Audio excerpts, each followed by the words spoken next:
The patient lies supine and adjusts the C-arm position to ensure clear fluoroscopic visualization of the proximal femur in anteroposterior AP and lateral views. Perform precise reduction under fluoroscopy. A 3.2 mm anti-rotation guide wire may be temporarily inserted along the superior anterior aspect of the femoral neck to prevent femoral head rotation during subsequent procedures. On the lateral side of the femur, make a straight incision about 6 cm long, starting 2 to 3 cm, proximal to the center point of the femoral neck axis to expose the lateral cortex. Insert the second 3.2 mm guide wire along the center of the femoral neck. Confirm under fluoroscopy.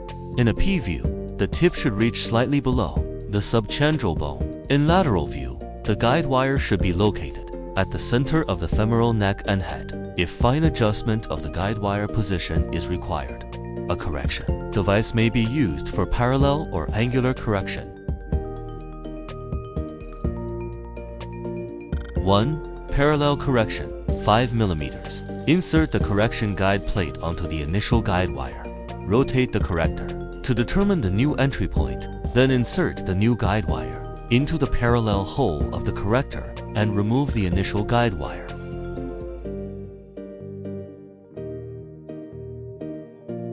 2. Angular correction 5+, parallel adjustment, 5 mm. Insert the correction guide plate onto the initial guide wire. Rotate the corrector to determine the new entry point, then insert the new guide wire into the 5 hole on the left or right side of the corrector and remove the initial guide wire.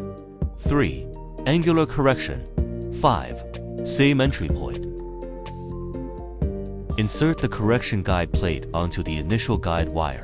Use the correction guide plate to select a new temporary entry point. Insert the new guide wire into the parallel hole of the correction guide plate and remove the initial guide wire. Then insert the new guide wire into the 5 hole on the left or right side of the corrector and remove the temporary guide wire.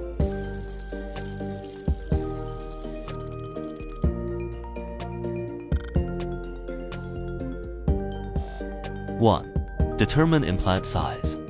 Place the depth gauge over the 3.2 guide wire and read the depth. 5 mm should be subtracted from this value. Then the next shorter size should be selected as the implant assembly size. 2. Create the channel. Assemble the opening drill. Remer assembly according to the assembly size. Adjust the remer nut position and control the insertion depth of the remer. Ream along the central guide wire until the reamer stops upon contacting bone. 3. Implant insertion. Insert the selected dynamic bolt into the plate. Mount the assembled implant construct onto the insertion handle with the corresponding adapter and tighten the black locking nut to securely fix the implant.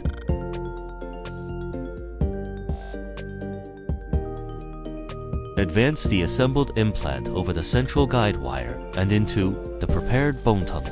If necessary, gently tap the insertion handle with a cannulated mallet to facilitate advancement until the plate is seated against the bone surface. Confirm the position of the plate under fluoroscopic guidance.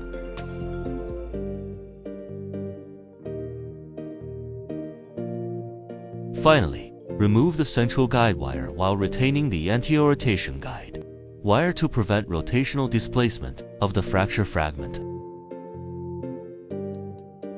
4.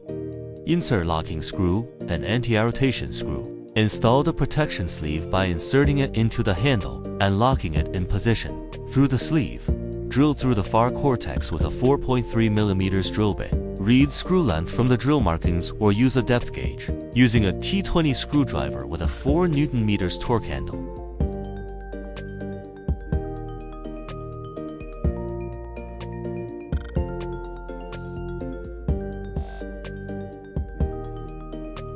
Insert and tighten the appropriate 5.0 mm locking screw. Depending on the plate size, insert 1 or 2 5.0 mm locking screws. Remove the protection sleeve afterward.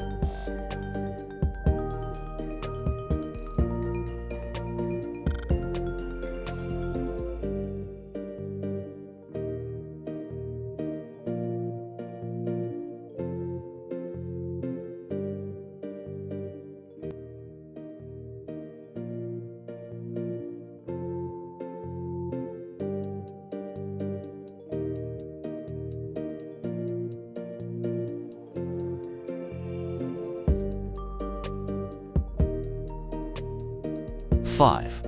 Insert anti-rotation screw. According to the dynamic bolt size, adjust the 4.3 mm drill stop to the specified position and drill the pilot hole for the anti-rotation screw through the lateral guide hole. Select the corresponding anti-rotation screw length and insert it using a T25 driver with a 4 Nm torque handle. Finally, remove the guide wire.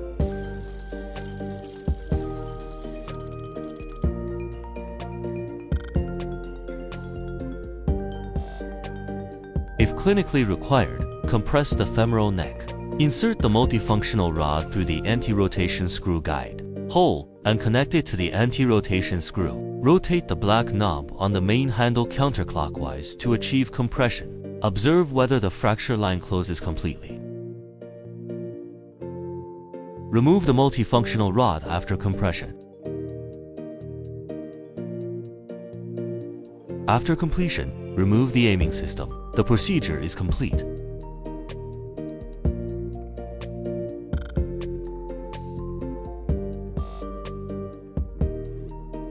1. Removal of 5.0 locking screw and anti-rotation screw. Use a T25 screwdriver to remove the anti-rotation screw. Use a T20 screwdriver to remove the 5.0 mm locking screw. If it is difficult to locate the tail end of the anti-rotation screw during removal, insert the anti-rotation sleeve adapter through the plate tail and remove the anti-rotation screw along the guide sleeve. 2. Removal of dynamic bolt and plate. Place the slide hammer onto the multifunctional rod and thread the rod into the original anti-rotation screw hole so that it locks with the dynamic bolt. Slide the hammer outward while removing the plate and bolt. Implant system removal is completed.